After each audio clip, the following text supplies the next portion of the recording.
You know, 96 World Cup of Hockey. This is funny. So the guy played for Winnipeg, big scorer, Teemu Selanne, thank you. So he's got a twin brother, okay? And his twin brother's nuts. He drinks like a fish. So I have a game in the World Cup. I take a crew over, Shakti and Ray Scampanello and I, we go over, we're doing Sweden, Finland, and then Germany. So the game in Finland, and the people are like, they drink like crazy. And they have no shirts on, and they paint their chests, and they stand the whole game, they're beating drums, and they're packed in like this, I think because they're so drunk they'd fall over if they had any space. So the game ends, and Finland beats Sweden. It's like that's a big deal, right? And they're all so happy. So we go in the dressing room, we got a bunch of beer in there, and there's a knock on the door like 5 minutes after. I'm you know, half undressed, and it's who did you say it was? Selanne. Teemu Selanne. I went, Timo, what are you doing? He says, I hear you got some beer in here. I said, yeah, come on in, have some. He drank like 6 beer, and he leaves. So good to see. He looked a little smaller. Like I thought, you know, he wears a lot of equipment, but. So I see him back in North America, and I said, holy jeez, like, how did you get undressed so quick in Finland after you beat Sweden, and you come in our room and drink beer? He said, what? I said, you were in our room. He said, no, it wasn't me. I said, like, he went, oh, my brother.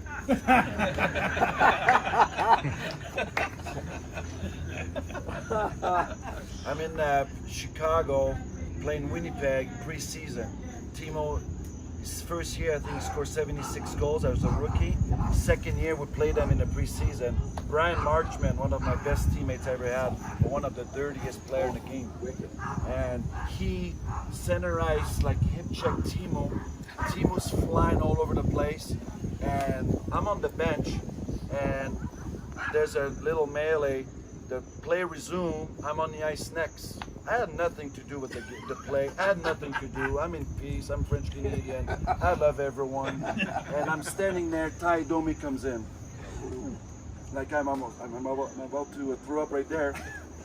Dave Manson, Chris King, and they were like, and I'm lining up left winger against right winger, Ty Domi. I'm 6'4", he's 5'2", and I saw some fights before against Bob Probert and Crowder and all of those people, and I thank God I had taped up because my shit would have come out on my skates. I'm standing there, so I didn't say it, but I had nothing to do with the play, man. And the puck is dropped, and the puck goes back to in our corner. I don't see him, but apparently dropped his glove in center ice, and I'm going to my position to receive a breakup pass.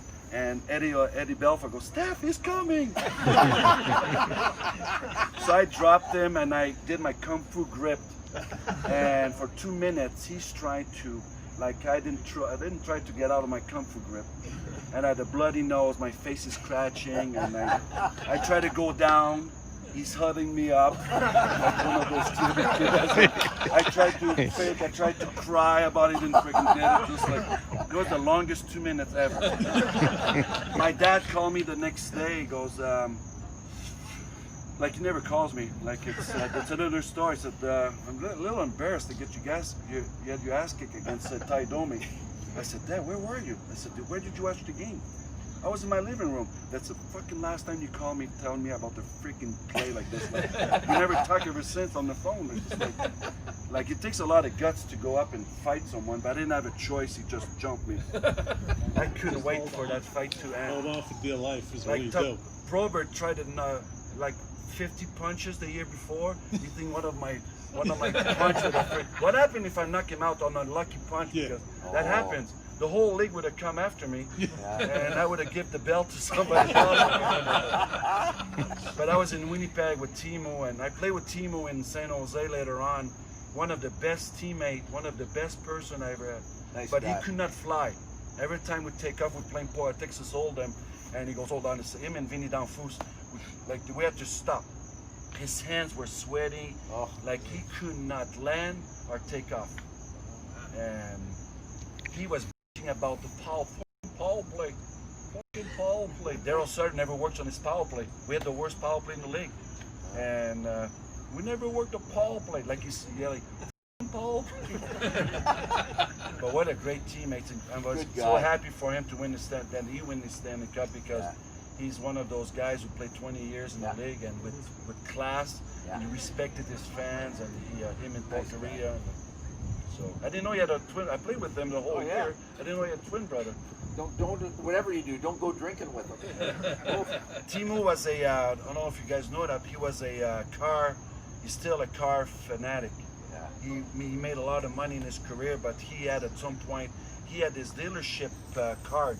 So the brand new Mercedes coming out, they made like maybe hundreds in the world. He had access to one of them, Beamers, and so he had a collection of 25 cars and so. So he would keep them a year in the U.S. and then ship it to Finland and made a lot of money. And he was a car race driver, and he was in those rally race in Finland, and he had a car accident. It was televised. It was on TV. So I think the Ducks saw that. He goes, if you ever drive a car again, if you get hurt, you're never going to get paid. So he had to stop driving. You know, all those European guys though, they drove like maniacs. They love speed. He had a brand new Ferrari. Like for us, it was like, wow. Like you play, you're professional, you make good money, but he had all those toys, and he would come in the parking lot, watch this guy, and then you don't see the car, and then he would take up, and he had some himself in trouble because all the skid mark in the parking lot. So Timo was another great guy. You know, Yager was a speed fanatic in Pittsburgh, and we had the league security guy there, Bill Gilchrist, big Irishman, red, balding head, but boy, you could tell he was one tough guy. And he said Yager came to him one time and he had a stack of tickets, and young guy, European guy, didn't speak. You sure there were not tickets from the casinos? No, you got that next. So he said, here, fix this for me. Gilchrist said, fix them yourself. He threw them back at him. But he was driving like 90 miles an hour through residential areas and just speed. But as far as the gambling, when they played in the Meadowlands, they had about 3 or 4 guys that always, after the game, there was a helicopter waiting from the casinos in Atlantic City, picking these guys up right out to Atlantic City. Big time gambling. Eddie, I got traded to Chicago. My first practice, my first day as a Blackhawk, morning skates. I wasn't playing that night. I was hurt, and I'm looking forward to meet Eddie Belfour. He's not at practice. Where's Eddie? No cell phone back then. Where's Eddie? He showed up later. Apparently, he was one of the craziest driver I've ever been with, but that day he was late for practice, get stuck in traffic, get pulled over. While he got pulled over, he gave his driver license to the police officers, and he took off. So that didn't go well. So they pulled him over for the second time. He goes, well, I thought you were going to mail me my ticket with my driver license. I'm late for practice. So I guess he went to jail or like one of those.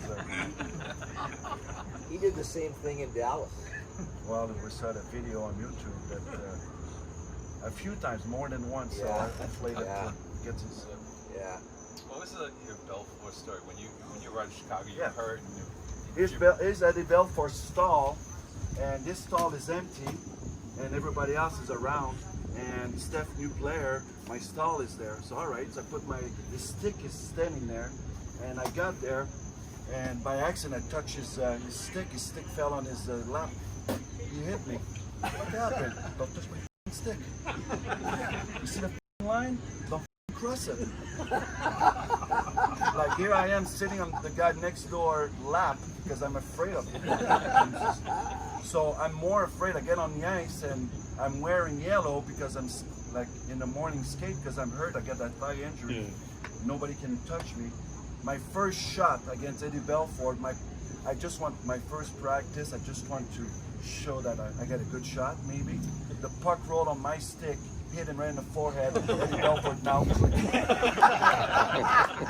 Eddie, are you all right? I apologized like 10 times because that was my start with Eddie Belfort. A wacky goaltender.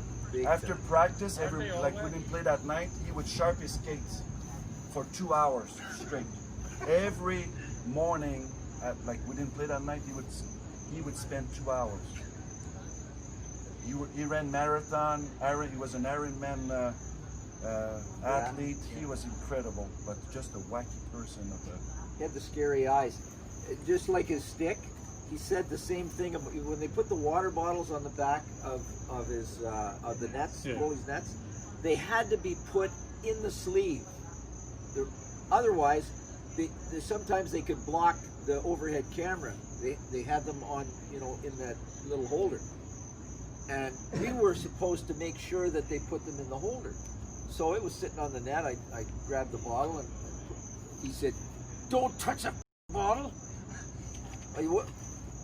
I said, "Listen, Ed," I said, "either you put it in the holder or I put it in the holder. Or if neither one of us do that, I got to take your water bottle away." Don't touch it. Like nuts. So I didn't touch it anymore. He can put it wherever he wants. It was nuts. We're in the morning skates in Chicago. We lost 2 or 3 straight games, and Daryl Sutter's going crazy. And Eddie would take 20 shots, and then he would leave and stretch. He would stretch all the time. 20 shots, doesn't matter if it's in the middle of a drill or not. He would leave his net and stretch. So after 20 shots, he leaves the net, he starts stretching, and we on the other end waiting for him. Daryl blow the whistle. "Get in your freaking net." He doesn't move. He stretch. "Get in your freaking net." Here's Daryl blowing the whistle. He goes after him. "Get in your freaking net." He dropped his glove. He starts getting backward, and his Eddie's freaking fighting. And what the heck's going on here? He didn't want to go in his net, and Daryl left. And there was that fucking guy. Nobody gives me respect and stuff. What's going on here? Was he the nuttiest goalie? Yeah, it was one of them. I have a funny story about a goalie. I have to share that story. John Casey. Remember when Steve Yzerman scored that beautiful goal from the blue line in second overtime, 0-0 game, I think. I was sitting on the bench from the blue, and John Casey wear a wig. A toupee, whatever.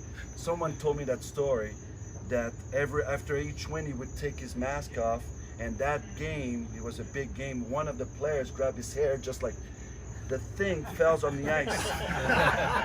I don't want to make fun of him, but it's the thing was not down yet. He's down on the ice, and I've learned that if it's warm, it sticks on the ice.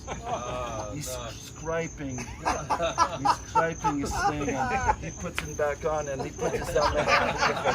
He couldn't even. So he learned.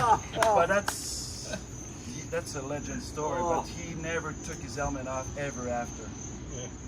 That's terrific. John Casey, the cheapest guy I ever played with.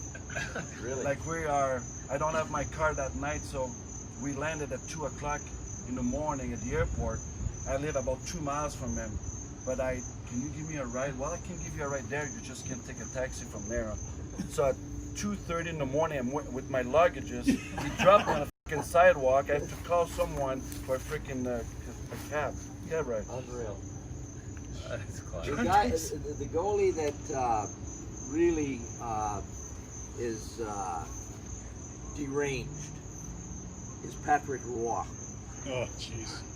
And I have a game in Colorado. I have no helmet on, 2 referee system.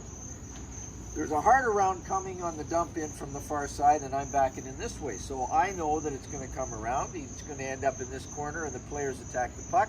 So I'm going to cross over. I'm going behind the net, and I'm going to be in this side open when the guys get there to attack the puck. So as I'm on one leg crossing over. He stepped out of his net pad, caught me right in the back of my plant leg. I go flying airborne from the goal line to the boards. No helmet. I tucked. I hit the boards right here with my back in the air.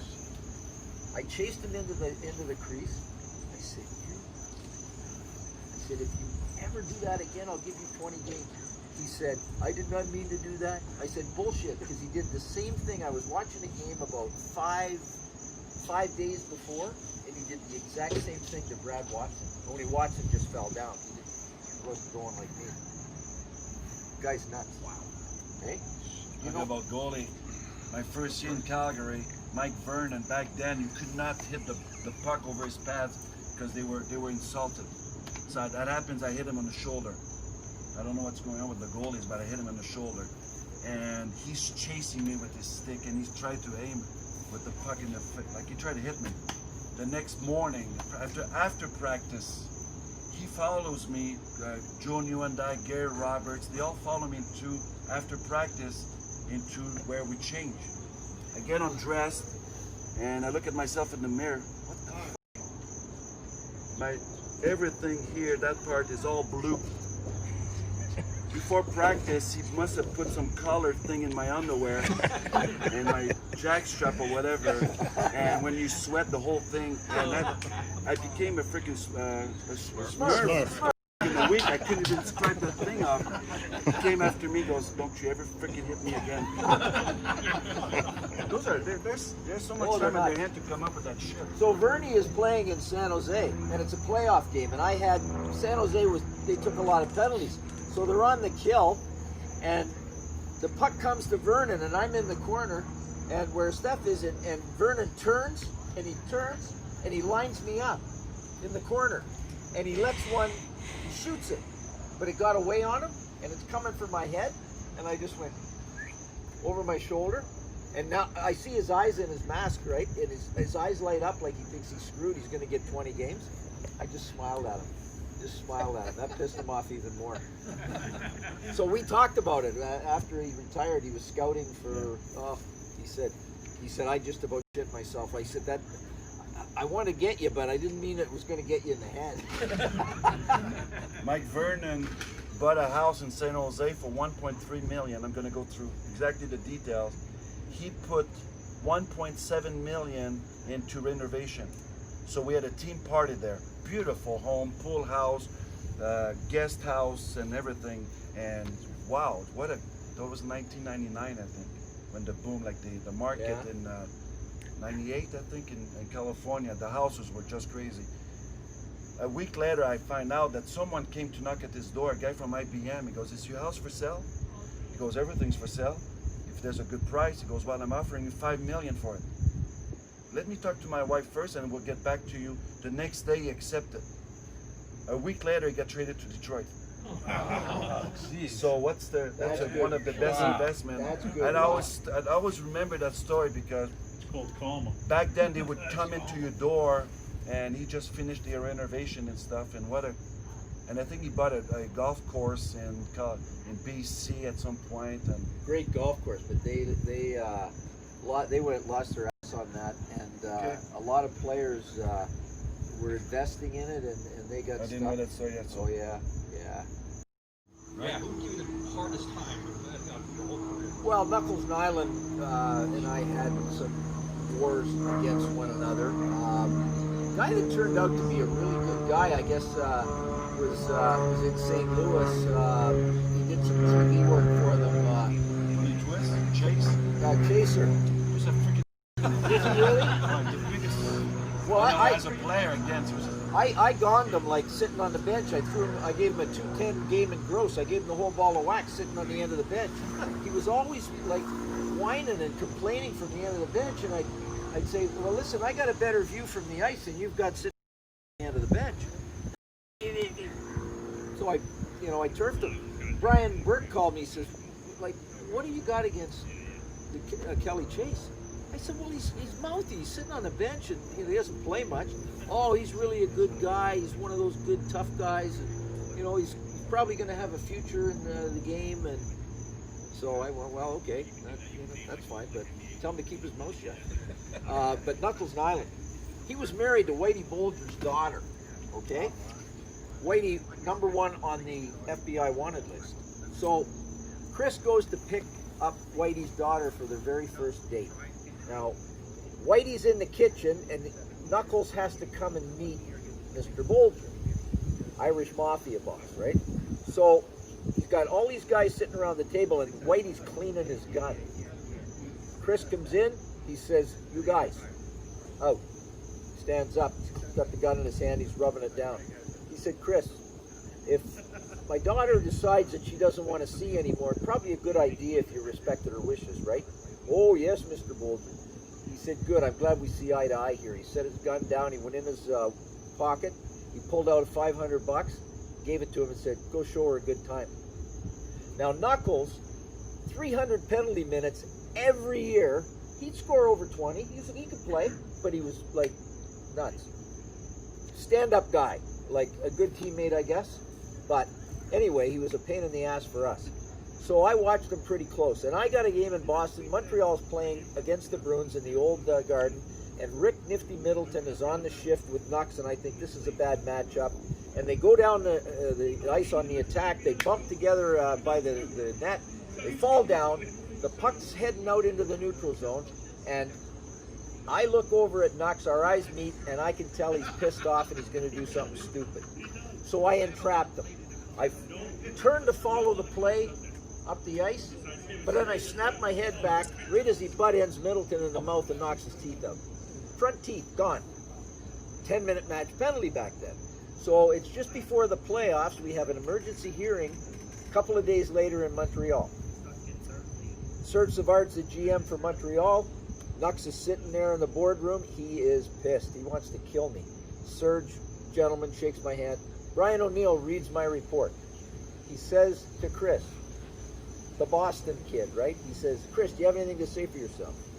"Yeah, Mr. O'Neill, I got something to say for myself." He says, "Referee Fraser here, he calls more penalties on me than any other ref in the league. He's always picking on me, watches me constantly on the ice. And just to prove that he should have been watching what he should have been watching, which was the play go the other way, he wouldn't have seen me butt in Middleton in the mouth."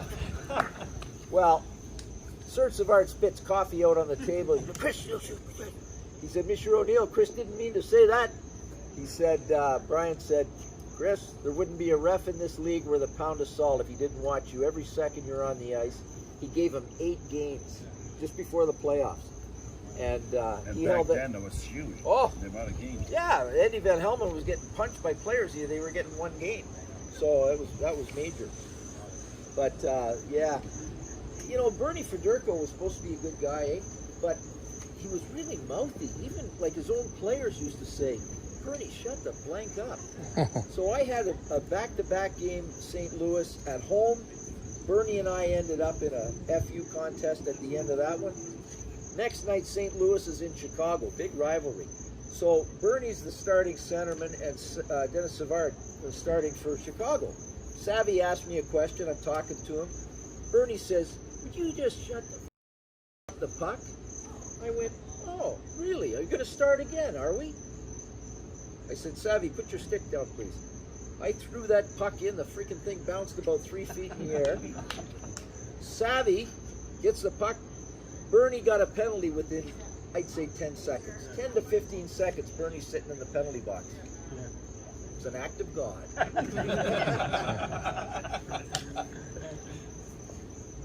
Any other questions? What happened to Mike Hartman? Mike is back home. So Kerry, you want to Was he a dirty player? Story again? Yeah. So and then we'll wrap it up. This is incredible, guys. I got to tell you, this is very impactful, and I want you to think about what you would do in this situation. 2 of them. Think about, put yourself in the moment and how you would handle this. Theo Fleury, as we know, was a very troubled soul. We know that now, but we didn't know it at the time. And he hated authority figures, and I was the guy that he disliked the most because we were about the same size. And always in a dispute with me. But in 1996, in a Stanley Cup playoff game when he was playing for the Flames, and the game was in Chicago. He went ballistic on me after I'd given Calgary 3 penalties, and then I gave him the 4th penalty. And he wrote about it in his book, which I quoted what he said in his book. This is exactly what he said to me in '96. Quote, "I'm going to kill you. I don't care who you think you are. Let's meet outside in the parking lot. You." Fraser immediately gave me a 10-minute misconduct, throwing me out of the game. It was too much. I took my helmet off and threw it at him. I remember it like it was yesterday. The adrenaline's flowing. That helmet is at my leg. My muscles twitching. I want to kick it back in his face. I just took a breath and I threw him out of the game. Now fast forward 4 years, December 19th of 2000. He had signed a free agent contract for $8 million with the New York Rangers. He didn't start the season though because the league put him in the substance abuse program right off the bat. He came back to work. It was December the 19th of 2000. St. Louis Blues are the visitors in Madison Square Garden that night, coached by Joel Quenneville. They had Tyson Nash, shit disturber, long hair, loose helmet, flip it back, helmet would fall off, drop penalties, all that kind of stuff. Pain in the butt. 2nd year pro. So at the end of the first period, there's a scrum in the corner, and it gets disbanded, but Tyson Nash is involved and Theo. The St. Louis Blues and the Rangers all go to the dressing room, and Theo comes to me with tears. He's affected. He said, "Kerry, I'm trying to clean my life up honest. I haven't done coke in whatever months that he was in the substance abuse. I haven't had a drink. Don't let him talk to me like that. I'm really trying to clean up my life." Tyson Nash trash talked him about his drug addiction. I had a decision to make. What would you guys do in that moment, given your previous history? Would human nature say, you know what, looks good on you? How do you like it? What I saw was a wounded human being in front of me. I saw like one of my 7 kids. I wanted to take his pain away. How could I make this better? I quickly decided, and I believe it was probably the Holy Spirit that guided me. I went, if I get Tyson Nash back here at the start of the next period and he issues you a sincere apology, will you accept it like a man? He said, "Yeah, I will." I said, "Now promise me you won't break a stick over his head if I get him here." He said, "I promise." So I went right into the visiting coach's room. Joel Quenneville, great guy. I said, "Joel, this is what your guy said to Theo." Joel rolled his eyes. He said, "You want me to tell him to take his gear off?" He thought I was going to throw him out of the game. I said, "How about an apology sincerely? Maybe good for Theo, but might not even hurt your guy." Great idea. So he blasts into his player's room. I'm waiting with Theo at the start of the next period between the 2 benches on the red line at Madison Square Garden. The Blues come out. Tyson looks like he's going to do a skate by. I flagged him over. I said, "You have something to say to this man?" He was affected by it. His lip was quivering. He said, "Theo, I'm sincerely sorry for what I said."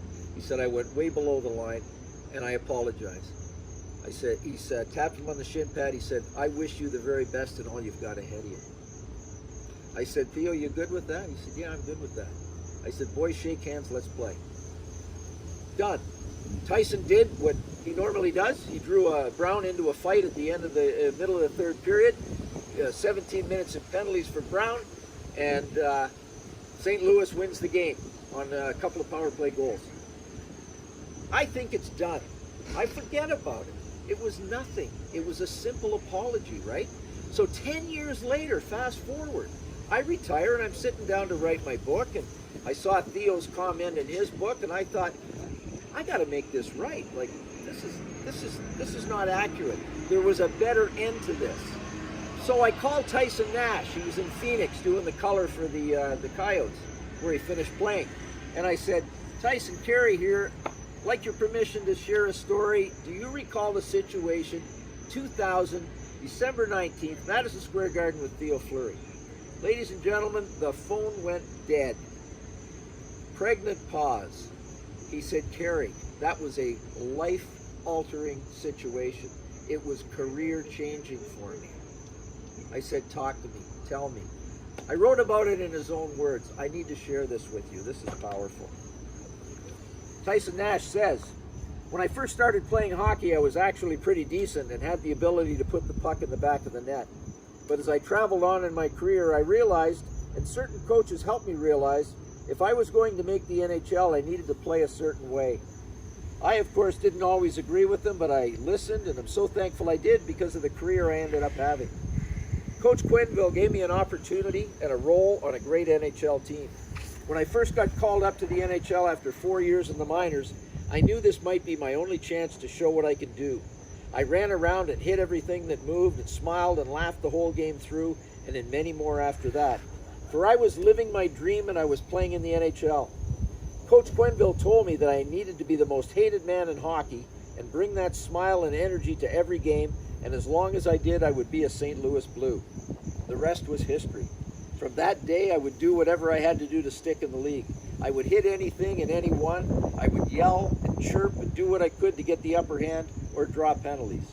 After all, we had the best power play in the league, and in fact, we had a stat sheet for penalties drawn, which of course I dominated. At least I could say I was good in one stat column. I'm pretty sure I was a ref's nightmare, always in the middle of everything, and it just escalated from there. It was a tough role to assume because it really wasn't who I was. I consider myself a pretty nice guy who off the ice hates controversy. But on the ice, I had to do something totally opposite or I would be gone. I was given a job and I wanted to be great at it no matter what or who stood in my way until on a particular night. Before a game against the Rangers, everyone talked and gossiped. In the heat of the moment, I said some things that I typically never do and got personal. I was frustrated with Theo Fleury, and in the heat of the moment, I attacked him as a person. Obviously, Theo was a very fiery guy, and it didn't take much to get him. But instead of firing him up, I apparently struck a chord emotionally, and he approached KERRY FRASER about it, and well, that was a huge wake-up call for me that certain things are offsides, no matter how bad you want to win the game. After that, I never went after someone's personal life, and I have Fraser to thank for playing dad in this one. That, guys, was an opportunity to try and do something right and good for someone else, even though we had a history of some bad stuff. I'm not doing this. I'm just saying that we all have, in every day, we're given opportunities to do the right thing, to make a difference in somebody's life. It can be something simple. This was a simple apology, nothing more. I thought it was done and gone, but it had such an impact on both of those individuals. They still talk about it today. 6 months ago in Los Angeles, there was a news outlet that interviewed Tyson Nash about this very incident. It still has legs. It has impact. So whether it's opening the door for somebody, a smile and a good morning, brighten somebody's day, driving down the road, some guy wants to cut you off, instead of giving him the finger, hey, go ahead, man, you know, you're in a hurry, obviously. Whatever, and I'm just saying that it's, we need more of that with what's going on in the world today, I think. And a little kindness doesn't hurt. So when you're given the opportunity, just go back and think of Tyson Nash and Theo Fleury, and hopefully you'll get be aware of the opportunities that you're given each day as well. So thank you so much. Kerry, I just want to kind of wrap things up. I mean, this year is a mess, as we all know. And so we were trying a lot of different things this year instead of the format we've done. And I mean, the feedback I've heard about, you know, having you here and Pat here and Brian and Steph and all the storytelling, what have you, I think this is something next year when we get back to 24 hours of hockey, we'll have opportunities to do this in different ways, but this has been a huge hit. So thank you both for doing this. It's been fantastic, so thank you. And no better way to end than that story. This all started because of a simple conversation in my house with Kathy and Steph and I, just trying to figure out how to help a charity that's been around for a really long time. And here we are 8 years later. We've raised $4 million. We have opportunities like this to, you know, gather and tell incredible stories and share life experiences and impact people in ways that we never imagined. So I thank you all for doing it. I thank you all for being with us year after year after year. We're going to keep this thing going, and hopefully the world gets back to normal this time next year, and we'll get back to building on what we have done over these years. But in 2020, I think this has been an amazing success, and I thank you guys. I thank all of you for making it happen yet again. So. There's where the credit is deserved, right there. This gentleman here, he's got a heart as big as a house. We talk about Adam Graves and Steph and all the guys that come and do this, and what great hearts they have. But there's nobody in all of that group, and as great as their hearts are, none bigger than this one. So thank you. Yeah. You're the best.